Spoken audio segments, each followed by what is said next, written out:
Good afternoon. Let us discuss 3rd June 3rd July 2015 newspaper. So in this, the first thing is dollar 2 trillion economy. India has crossed this dollar 2 trillion economy. Now, if you can see, India has shifted its path of growth towards capital intensive growth from post liberalization phase. That is from 1991.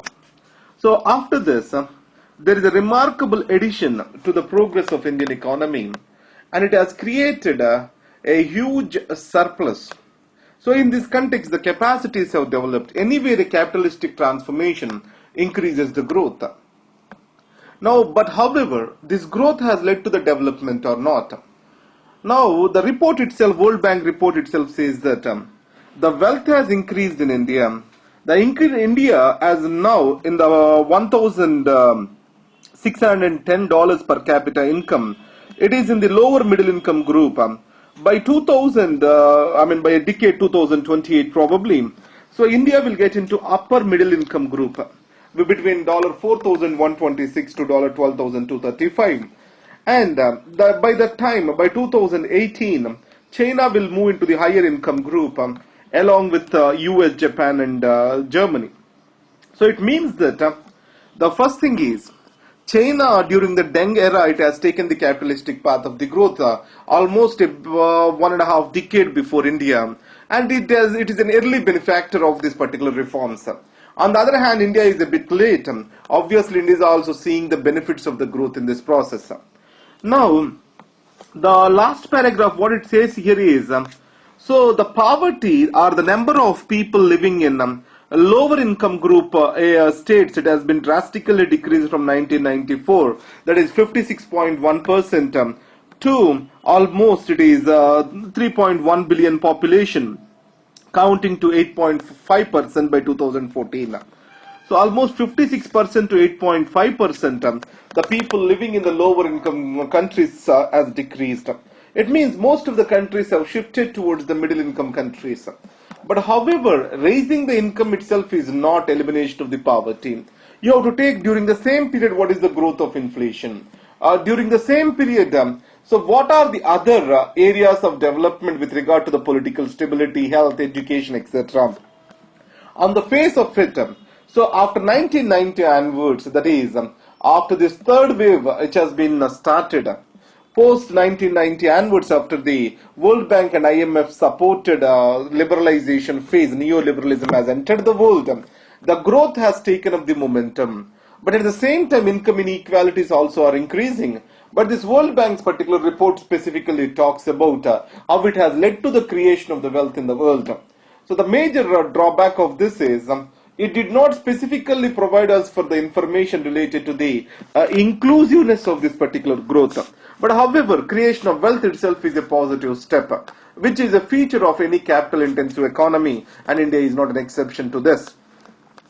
And the next thing is, with regard to the NGOs, how the India is a treatment.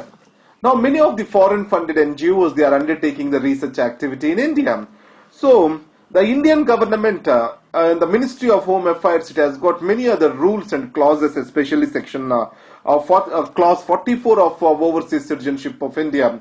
Any OCI or PIO person, if he has to take up a research in India, he has to take the prior approval of the Ministry of Home Affairs. Not only this, even to attend the seminars, conferences related to some research studies, there is a huge permissions or bureaucratic maze or hindrance which is existing. So, this is one thing. On the other hand is the chilling effect. The Mr. Verma, Richard Verma, Indian Ambassador of United States to India, he has described India's behavior towards the NGOs. It has a chilling effect on their functioning in India. What is this? Now, using the Foreign Contribution Regulations Act, many of the outdated provisions in that, the government is using them to crack a whip on the NGOs which are active in human rights and also active in environmental movement. So it means the government in a democracy, if it has to provide for dissent, debate and also discussion, in these circumstances the government is curtailing the voice of free speech, especially by the voice of the people's groups, that has been seen as a retrograde step for the largest democracy in the world. On the other hand, the Nepal issue. So Mr. Rakesh Sood, the ex-diplomat and ambassador to the Nepal, what he said is this. So recently there was an international conference on Nepal reconstruction. So in this international conference, all the parties have come together and put a common front to attract the funds and investments for the reconstruction of the earthquake hit Nepal. Now in this context, the earthquake has hit the worst regions of the Nepal, which are poor by their nature. Wherever the poverty is high, the earthquake intensity was also high in that particular area. So it means the Nepal is looking more and more for the foreign aid in this context. So the total destruction was at $7 billion, and the estimated finances necessary for reconstruction were pegged at $6.7 billion, in which the conference able to get the promises of $4.4 billion, which is a significant amount. Now in this, India has promised $1 billion, in which 40% will go as aid and the remaining as a soft loan to the grant and soft loan components. Already when the Prime Minister Modi, he visited the Nepal, he has given $1 billion for the investments he promised to Nepal, and India is the country which has given the highest share to the Nepal. But surprisingly, which the media, the so-called as megaphone diplomacy, call it as, the media's thumping, chest thumping, etc. is absent, and there was no publicity to this.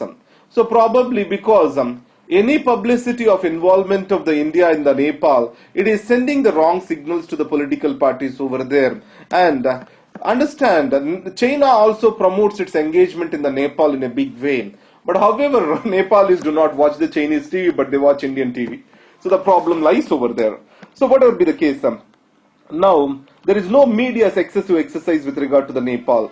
But another problem with regard to the India's contributions are, there are huge delays which are existing. Almost these delays are leading to cost overruns. If you can take up the many projects, especially the roads in Terai region, railway linkages, that is Rockzol and Amleganj oil pipeline. So all these are delayed by significant timeline. So it is leading to cost overruns and also increasing the burden on the Nepalian economy.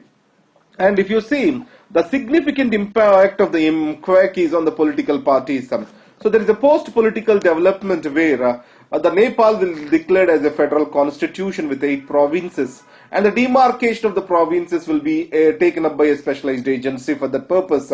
And this is what is the positive development where a constitutional front has come up for the Nepal. So these are the things which we need to take about. And on the other hand, recently with regard to the crime on women, especially the rape, the Supreme Court has reiterated a strong words. It shows there are two things. Anywhere discrimination or violence against a section of people flows from prejudices which they have, or unconscious prejudices and institutional stereotypes. These are the two regions anywhere if you see. Now, either the police, judiciary, or legislature, everywhere there is an institutionalized stereotype against the women. So where the patriarchal sentiments loom large over the people. In this context, the rape victims, they are been sending for the compromise or mediation, or in the name of the marriage, making her to abide by that particular choice of the family. Everything is against the interests of the woman. So if you can take about dignity of woman is a part of her non-perishable and immortal self. So it means that there cannot be a compromise against her honor. So again, you know that crime is it's a non-compoundable crime, and it's a crime against the society, not against an individual. So in this context, there is no scope for mediation. But however, our judges, instead of at the lower judiciary, instead of repeated suggestions by the Supreme Court, standing to this particular line, that shows the strongest the patriarchal, how strong the patriarchal elements in our judiciary are. Now with regard to the rape, try to see Justice Verma committee recommendations, what exactly it has said, where it has also said that the rape has to be a punishable offence, no mediation, or there shall not be any legal permissibility for the so-called accused in the rape in the name of mediation, marriage, or anything. So try to go through this Justice Verma committee report. And also Supreme Court, if you can see that Justice Verma committee, the section 376, I think that is what is which deals with the rape.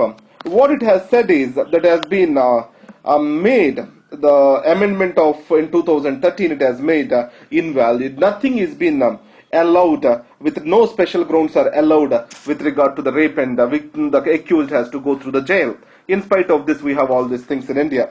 And next is Cuba-USA reapproachment. Again, as I said to you, I am working on this topic now. Now, the need for USA to reapproach Cuba, because already in Latin American nations, the America is losing its control. It is more America which is being isolated in Latin America. On the other hand, Cuba also is getting lost its support. You know already the Russia is going through its own economic crisis. Venezuela, which has provided for the cheap oil, Mr. Chavez is no more. So it means that the economic opportunities which the Cuba had, it's also getting lost. In this context, America-Cuba reapproachment is more contextual, rather the ideological hostility still persists between the countries. So in this context, Cuban economy has to be opened for American investments, and also need for the new markets for the American agricultural products probably might be the another reason. And there is a general approach of the President Obama towards reach out to the hostile countries, especially he's reaching out to Israel and also Myanmar, then is reaching out to Iran, Myanmar, and even Cuba. All this shows that there is a reconciliation phase or else some reapproachment towards the hostilities, irrespective of the ideological differences they have. That's what has become the point with regard to the Obama's government. So, but however, the Cuba, the human rights violations, all these are still strong. So let us see how this development goes forward. And one thing, remember Cuba, the mother-to-child transmission of HIV or AIDS, this is the country which has brought in zero transmission. With the least cost of health expenditure, the Cuba has brought the great health standards across the world. Cuban health standards are an example how the health system has to run in a particular country.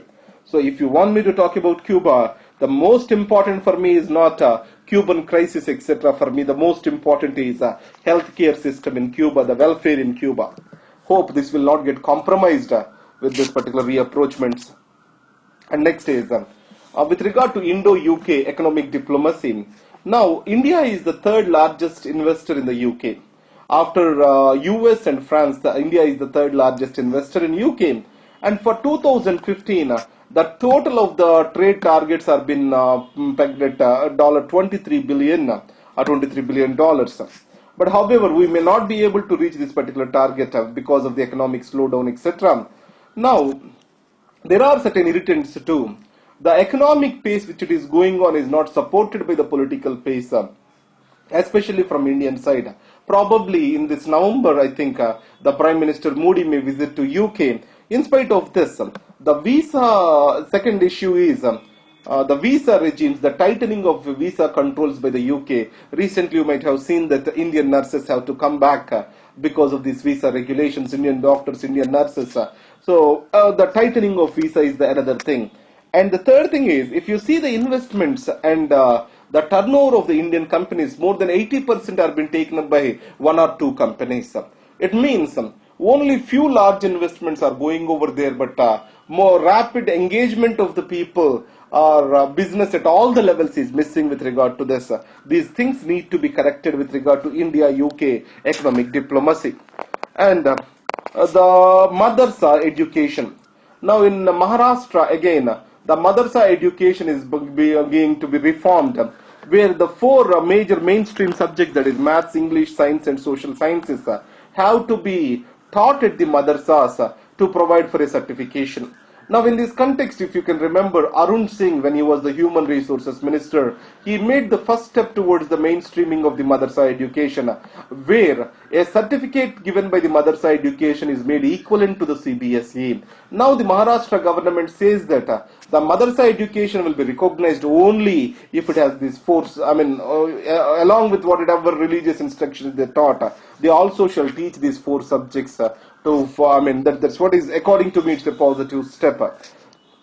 So these are the things with regard to the today's newspaper. Further, there is Greece crisis. Now, is India how much it is exposed to the oncoming Greece crisis? So, according to Raghuram Rajan, our relative shock absorbers are very strong to the Greece crisis. One is, as a country to the Greece, our exposure is very less. But to the European Union, our exposure is much higher.